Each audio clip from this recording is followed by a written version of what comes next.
Marawi 912 YouTube channel को subscribe करें।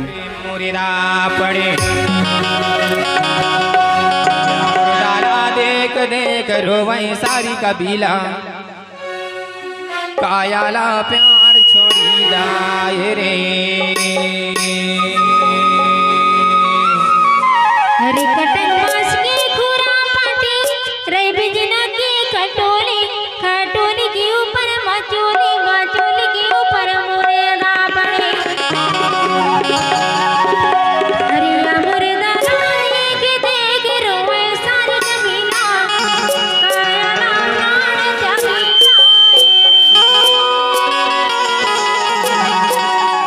अरे तभी तो मैं थोड़ा जी पापा सो मोर मम्मी पापा पगली इसे तभी तो कहतो ना काहे के था।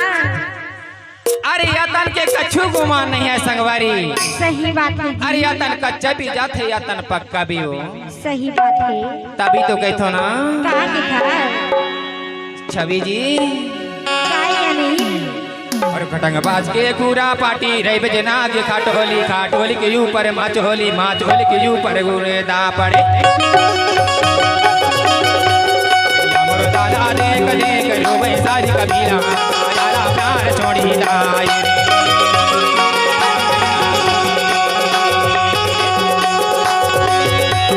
खटंगबाज के पूरा पार्टी रही बजना के खाटोली के ऊपर माचोली के ऊपर मुरेदा पड़े। दादा देख देख रोवे सारी कबीला कायाला प्यार छोड़ी जाए रे।